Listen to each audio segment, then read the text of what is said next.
Muy buenas tardes, Andalucía, ¿cómo estáis? Bienvenidos. Una tarde luminosa que se despide, que nos trae... A mí me ha traído hoy... Bueno, me he recorrido 3 gasolineras, ¿vale? Voy a comentar lo que he hecho antes de venir al plató. He dicho, carísimo, estaba el combustible en una, me he ido a la segunda, lo he visto aún más caro. He dicho, no, yo tengo todavía reserva, continúo a la tercera. Y en la tercera he comprobado que estaba un poquito más barata que la anterior, pero más cara que la primera. Por lo tanto, he dicho, bueno, voy a ir donde yo sé que es más barata. Y he comprado la gasolina más cara que había seguramente en el territorio español. No lo sé. Le pregunto al gasolinero y me dice, subió ayer. Digo, pero vamos a ver, o sea, lo de las medidas, pero bueno, vale, pero que la gasolina ya estaba previsto de subir ayer. Dice, no lo sé, hable con mi jefe. Muy buenas tardes, don Pedro de Tena. Buenas tardes. Así, eso es lo que me ha pasado a mí hace 40 minutos. Pues no me extraña, yo creo que hay una percepción general en la sociedad española y andaluza, por razones distintas en un sitio y en otro, de una estampida de bisonte general. Esto es una polvareda de datos continuos, de nuevas medidas. Pero a mí lo que se me viene a la cabeza, y eso es algo que es imperdonable, es el comportamiento que tuvo ayer el señor Pérez Rubalcaba, como si todo esto que está ocurriendo, situado en posición de hombre de Estado, como si todo esto no tuviera que ver con él y con el señor Zapatero, que no puede salir a la calle ya, pero es que lo abuchean a dónde va. El problema que tenemos es que, ¿cómo habrá sido la situación? ¿Qué habría aquí? Cuando lo que está ocurriendo desde hace 6 meses es lo que estamos viendo. Se ha subido el IVA al 21%, se le ha rebajado la paga extraordinaria se va a disminuir, como decía antes Teresa, en una parte el número de concejales. Dice, bueno, es que aquí se está haciendo una reforma en profundidad de la sociedad y del Estado, porque no había más remedio que hacerla. No digo que sea una voluntad de los políticos. Es como una horma nueva. Pero, cuando tienes que hormar un zapato... y dirigidos por los que prestan el dinero, que son los de Europa. Vamos a seguir hablando. Déjame que presente Pedro, por favor. Tengo que dar las gracias especialmente. Todos los que tenemos algo que ver con este programa y con este canal, tenemos que dar las gracias especialmente en un día como hoy a la invitada que nos acompañó también hace ya unas semanas, pero especialmente hoy, después de lo acontecido en el día de ayer, hay que darle especialmente las gracias y así se las damos a doña Teresa Ruiz Sellero, parlamentaria andaluza. Teresa, gracias encarecidamente por estar aquí. ¿Y qué pasó ayer? ¿Qué tiene que ver con el cabreo generalizado que parece ser que el ciudadano español tiene? ¿Y qué explicación se le puede dar a todo esto, si la tiene? Y si hay algo bueno de todo lo que pasó ayer. Bueno, muchas gracias a vosotros por invitarme y esa es mi obligación. Estar trabajando y explicando a los ciudadanos la medida que se pueda, pues lo que está ocurriendo y hasta donde entendemos. Porque hay cosas que no entendemos, al hilo de lo que estaba diciendo antes Pedro de Tena. No entendemos que hace 6 meses, con Zapatero y con Rubalcaba, éramos ricos y no había crisis, y en 6 meses estamos en este pozo. Eso no lo entendemos. Y tenemos un gran cabreo, como tú has dicho, todos. No hay ningún español que no esté en ese estado de ánimo. Lo que nos tenemos es que concienciar, serenar, aguantar el tirón, como muy bien hizo ayer el presidente del Gobierno, Mariano Rajoy, pues reconociendo que esto a él no le gusta y no nos gusta a nadie, pero no tenemos más remedio que hacerlo. Igual que cualquier familia, cuando hay que decir esto no lo podemos hacer, o tenemos que desprendernos de esto, o tenemos que vender el que tenga su segunda vivienda, y hay que venderlo porque estamos en economía de crisis. Y esas medidas, pues, si se hubieran tomado hace 1 año o 2 años por el gobierno socialista, no hubieran sido tan dramáticas como ahora. Y si se hubieran hecho, no esos despilfarros que hizo Zapatero y Rubalcaba, que es cómplice, y muchísimos diputados socialistas que siguen estando en el Congreso de los Diputados, y Griñán, anterior presidente de la Junta hace 4 años y actualmente, si se hubieran tomado medidas de ajuste, recorte, si hubiera reconocido la crisis, no estaríamos ahora mismo en esta situación de cabreo que estamos todos los españoles. Justificada. Mente. Por supuesto. Justificadamente. Vamos a seguir hablando. Tenemos esta primera parte, yo creo que es un tema muy importante. Además, también vamos a hablar del tema de los ERES. De la comisión forma parte Teresa, por lo tanto, de investigación de los ERES. Por lo tanto, tenemos muchos temas. Don Miguel Ángel. ¿Qué tal? Buenas tardes. Bueno, los consumidores que somos todos, si el ciudadano de por sí está cabreado, el ciudadano consumidor está hiper cabreado. Y sobre todo... ¿Qué se nos viene encima? Se nos vienen unos momentos muy complicados, ¿no? Muy complicados porque las medidas económicas, bueno, como organización totalmente en contra de que se hayan tomado determinadas medidas, no contra el gobierno en sí, sino porque es que estamos en una situación de intervención, es decir, estamos hablando de una situación que viene impuesta por Europa y que nosotros entendemos que es fruto de una falta de fuerza por parte del gobierno español de años atrás y de decisiones, como bien decía Teresa, que no se han tomado en determinados momentos y que al final lo pagamos los consumidores de a pie, ¿no? Por tanto, estamos en unos momentos muy delicados porque decisiones como la subida del IVA, pues desgraciadamente no nos gustan porque lo mismo lo paga el señor Botín que la pensionista de 400 euros o el consumidor que no tiene ningún ingreso y en ese sentido pues entendemos que la posición a la que se ha llegado de intervención podría haber sido evitable años atrás y por tanto se debería haber evitado esa situación de deterioro económico que ya teníamos los consumidores, pero que vamos a tener más a partir de ahora y sobre todo a la hora de decirle a Europa que ya está bien, ¿no? Que estamos en una situación de penuria económica cuando estamos en unos 5 millones y pico de parados, cuando el otro día leía una estadística de aproximadamente el 40% de los españoles que han declarado a Hacienda pues ganan de media unos 800, 900 euros al mes, por lo tanto estamos hablando de una situación de penuria económica y que estas medidas pues inciden de una manera considerable en el poder adquisitivo de los consumidores. Bueno, seguimos y ahora ya vamos a presentar a... Llevamos ya una semana sin verle, don Luis. Sí, Agustín, ¿qué tal? Encantado. ¿Qué tal? Muy buenas tardes. Está un poco desaparecido. Bueno, pero trabajando, ¿no? Tú no paras. Trabajando. He tenido que ir fuera de España, pero vamos, sin pausa. Perfecto. Yo sobre lo que se ha dicho, yo discrepo que la situación que estamos viviendo ahora hubiera sido evitable. Yo creo que a esta situación se tenía que llegar de todas formas. Lo único que evidentemente se ha llegado de una manera dramática y ese aterrizaje que en vez de ser un aterrizaje de emergencia podía haber sido un aterrizaje suave, previamente consensuado y sin los dramas que se están creando. Creo que la situación era inevitable, pero no es lo mismo durante 8 años ir preparando todas estas medidas que de pronto en 6 meses tenerlas que preparar. Quizás se hubiera podido planificar mejor, se hubiera dado más tiempo a estudiar con mayor detenimiento todas estas medidas que evidentemente muchas de ellas que son injustas, pero no olvidemos una vez más, y lo vengo repitiendo cada vez que tengo ocasión en intervenir en este programa, que son medidas impuestas. El propio presidente del gobierno reconoció ayer en el Parlamento que a él no le gustaba. Y se ponga quien se ponga y diga quien diga lo que quiera decir, es que eso es lo que hay.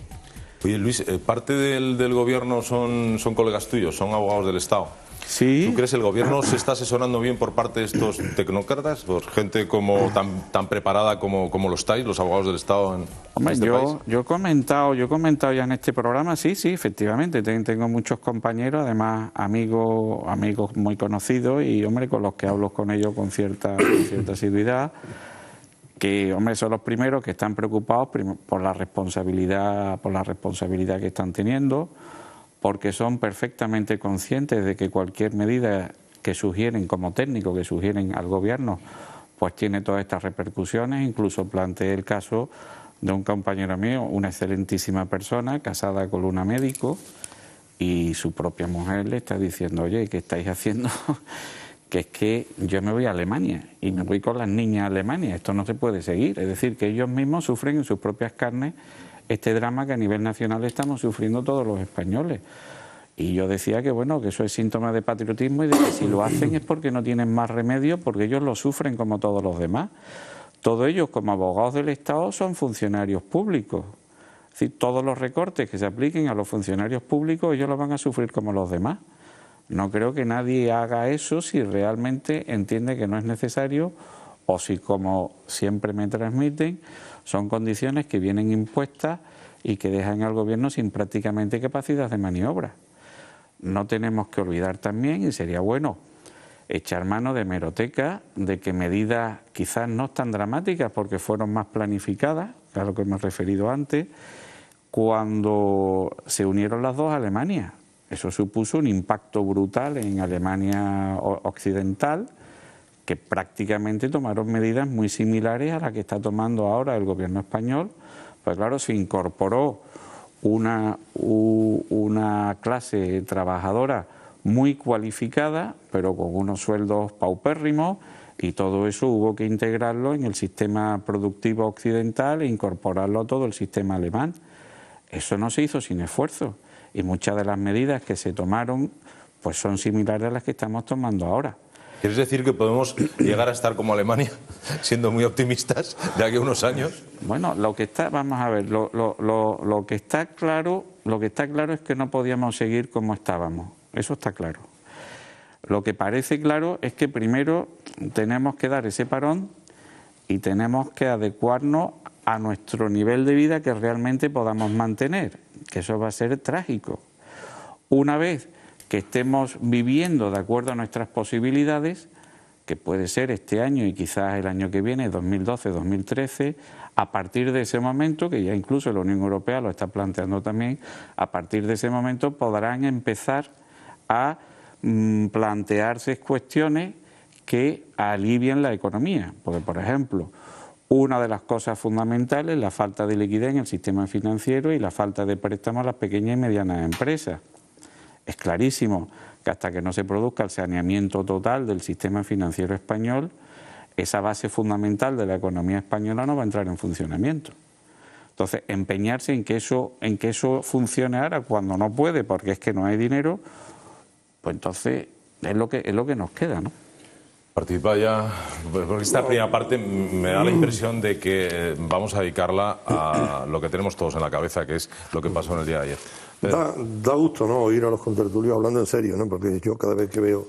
Ayer estuve viendo Rubalcaba y es que me parece que no habla en serio, que es una persona... Estoy verdaderamente centrado en él, porque es que lo que dijo ayer de las grandes fortunas y tal, bien, demagógicamente se puede hacer cualquier cosa, pero vamos, las grandes fortunas, no, las 200 grandes fortunas de España. ¿Qué dijo? Tienen un patrimonio común de 135.000 millones de euros. ¿Qué tipo le aplicamos al patrimonio para contentar a Rubalcaba? El 25, que ya sería casi confiscatorio, el 30...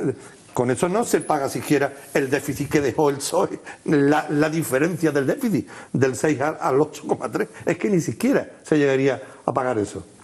Si se refiere a los dividendos, a las rentas de capital, es que no tiene, vamos, es que no darían ni para pagar el gas. Y después, no, entonces, ¿de qué estamos hablando? Hablando ahí en el Parlamento de si las grandes fortunas, que si la Iglesia, las célebres demagogias de la Iglesia. Mire usted, esto es un tema que ha dejado, se quiera o no se quiera, el PSOE. Eso es como las Cortes de Cádiz. Dice, es que se quiera o no se quiera por el PSOE no existía en las Cortes de Cádiz, hombre. Pues se puede empeñar uno, pero cuando se hizo la PEPA, el PSOE es que no existía, es que nació en 1888.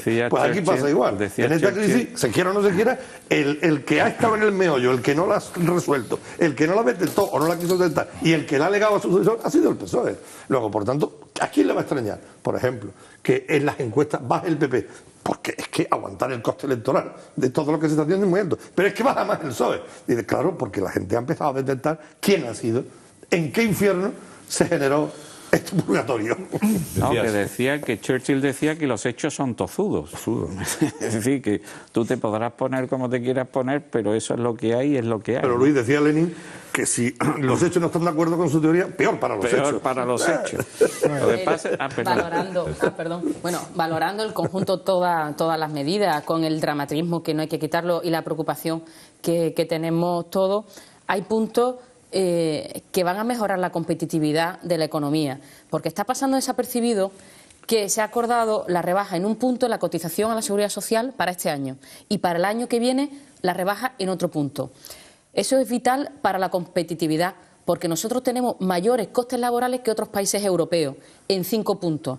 Si ahora conseguimos un punto que lo bajamos este año y otro el año que viene, vamos bajando nuestros costes laborales y podemos ser competitivos. Esas son medidas que van a incentivar la economía, porque por un lado hay que bajar el gasto público, que es lo que se está haciendo, e impulsar la economía, con la rebaja al 30% de los concejales, que se va a bajar el gasto público, la reducción de los liberados sindicales en el sector público. También son medidas, la reducción de las mancomunidades, que ya se apuntó, son medidas que va a ir adelgazando el gasto público, y eso va todo encaminado, y todo hay que decirlo, en el mismo bloque. Y el IVA, que le han subido 3 puntos, eso hay que decirlo, estamos ahora mismo en el mismo nivel de IVA que Italia, y por debajo que Portugal. Han salido en prensa comparativos con el nivel con el IVA en todos los países europeos, que nos podemos tener a tono. Nosotros éramos de los más bajos y ahora estamos la media 15, por arriba. Entre los 15. Claro, tenemos el mismo IVA que Italia, el tipo alto, porque en el reducido para los productos de primera necesidad, el 4%, estamos más bajos que muchísimos de los países europeos. Teresa, estas medidas son, bueno, no son tan incómodas, por decirlo de algún modo, que otras. Tú las estás comentando aquí ahora. ¿Le sigue faltando o fallando la comunicación al Grupo Popular, al Partido Popular? Es que lo que aparece en grande, que sube el IVA, que nos afecta a todos, efectivamente, pero luego hay otras medidas que hay que analizarlas en su conjunto, que lo que se está intentando es mejorar la situación dramática de la economía española. Hay medidas que vienen impuestas, como estamos diciendo aquí todo, y lo ha reconocido el presidente del Gobierno, que es que vienen impuestas. Subir el IVA, eso viene impuesto. O se hace, porque si no, no vamos a tener la inyección económica para el rescate de los bancos. Es que no somos libres de no hacerlo. Claro, pero es que también hay que decirlo, que Holanda, Bélgica, Alemania recibieron esas mismas cantidades que vamos a recibir para rescatar a los bancos, y no pasó nada, porque se hizo en su tiempo, hace 2 o 3 años. Pero como nosotros, por culpa de las políticas socialistas de Zapatero, negaban la crisis, no querían poner ninguna medida, pues cuando ya hemos llegado ha sido cuando estamos ya al borde de la muerte. Entonces hay que tomar medidas urgentes, dramáticas, y aunque no nos guste al propio Gobierno y no nos guste al propio Partido Popular. Pero yo me quedo también con una frase de Rajoy. Dice que estas medidas van en 2 años, 2 años y medio, vamos a ver la luz, vamos a ver los frutos, y que él no renuncia al compromiso de bajar los impuestos. Si hay que tomar en estos 2 años estas medidas duras, luego quedan año y medio de legislatura donde se puede plasmar el programa del Partido Popular, que vamos a ver el despegue de la economía, que ha dicho Rajoy que sí, hay que confiar, porque está planteando políticas con criterio, con cordura, y que luego, para finalizar, bajar los impuestos. En los 8 años del Gobierno de Aznar ocurrió lo mismo. Al principio subieron los impuestos y al final de los 8 años del periodo de gobierno del PP hubo menor imposición fiscal. Recordando eso pasó con el Gobierno de Aznar al principio. ¿Se puede sacar una fotografía, compararlas y ver que son parecidas en cierto modo? Claro, se heredó la misma crisis económica, no tan grave como ahora, con Felipe González. El número de parados también altísimo con Felipe González. En los 8 años de gobierno del PP, que fueron también los inicios muy duros, se redujo la mitad el número de parados, se bajaron los impuestos, se suprimió, por ejemplo, el IAE, que también estaban en contra, el impuesto a actividades económicas, en contra los empresarios, el IRPF se bajó. Pero eso al final de los 8 años, lo que nos tenemos que mentalizar en esta grave situación económica, y tenemos que mirar a largo plazo y ver la situación. La situación macroeconómica mundial no era entonces la que es ahora. Ni la española, entonces no había euro, se pudo devaluar y se devaluó. Sí, yo creo que realmente el gran daño, grandísimo, profundo daño que ha hecho el gobierno de Zapatero a España ha sido la falta de credibilidad. Yo creo que esa falta de credibilidad es el origen de todas las penurias que estamos pasando ahora mismo. Porque como tú has dicho muy bien, en Europa en su momento hubo que acudir al rescate de casi todas las entidades bancarias, irlandesas, finlandesas, inglesas, alemanas, francesas, holandesas. Bueno, no pasó nada porque era una situación de transparencia dentro de la crisis. El problema que hoy por hoy tiene el gobierno de Zapatero es que nadie se cree, absolutamente nadie se cree la información que se le da a Bruselas. Y todo lo que se dice pues se mira con reticencia, se mira tal, hasta el punto de que han tenido que ir nombrando empresas extranjeras que sustituyeran el trabajo que debería de haber hecho el Banco de España, que se supone que es una institución independiente. Entonces, si hasta el Banco de España ha tenido que ser sustituida por empresas privadas extranjeras, que teóricamente no deben de ser tan imparciales como una institución oficial española, ¿por qué ha sido? Pues porque nadie se fiaba de la información que daba el Banco de España. Si hubiéramos tenido credibilidad, yo creo que las cosas hubieran ido de una forma completamente distinta. Y para mí ese es el auténtico y grave daño que la política de Zapatero ha hecho a España y la economía española. ¿Son comparables las medidas que se tomaron en Italia hace un par de meses? Creo que fue cuando esta ministra pues lloraba lágrimas auténticas. Hubo con las cambio que de se han gobierno, tomado sí. ahí. Hubo cambio de gobierno. Son medidas muy parecidas. Hombre, antes hablabais y por eso decía yo que quizás lo de las decisiones tomadas ayer se podían haber evitado, ¿no? Yo pienso que al final, mirando esto de una perspectiva amplia, ¿por qué llegamos a esta situación? Pues llegamos a esta situación por 800.000 millones de déficit que tiene el Estado, que es una auténtica barbaridad. ¿Qué diferencia hay con la crisis del 92 y demás? Que entonces eran 200.000 millones solo. Ahora estamos hablando de 800.000, que es una auténtica barbaridad. Y ahí hay que mirarlo, y por eso siempre me gusta ver el tema con amplitud, y por eso quizás el cabreo generalizado por parte de los ciudadanos, porque vamos a ver, ¿quién ha originado esto? Pues el origen de toda la crisis y de todo el rescate al final financiero de España tiene un origen político, por un lado por el despilfarro y por la falta de control a entidades financieras y por la burbuja inmobiliaria, por todo ese tipo de circunstancias, pero sobre todo también por las propias entidades financieras, ¿no? Y entonces el ciudadano, y ahí me pongo como consumidor, pues le llega la situación de que, bueno, el 90% de los españoles que no hemos vivido grandes lujos, porque se suele decir que, bueno, es que los españoles hemos vivido muy bien. Pues no, la mayoría ha tenido una vivienda, un coche, se ha ido de viaje, pero eso no es un yate, ni hemos estado comiendo con champán todos los días. Hemos ido, pues más o menos teniendo algunos... Nos hemos llegado a sentir parte de Europa en ese momento. Y ahora el resultado es que todo ha sido un sueño. Pero engañados, no somos. Agustín. Y el problema es que el 90% pagamos el derroche o la mala gestión de ese 10% que yo antes decía, ¿no? Esa es la situación que tenemos, y por eso el cabreo de los ciudadanos. Y si se hubieran tomado las medidas adecuadas, pues posiblemente no habría que haber subido no el IVA ahora al 3%, tampoco el 2% cuando lo subió Zapatero, ¿no? Desgraciadamente yo creo que en este país no es infrecuente la desconfianza del ciudadano de a pie respecto a su gobierno.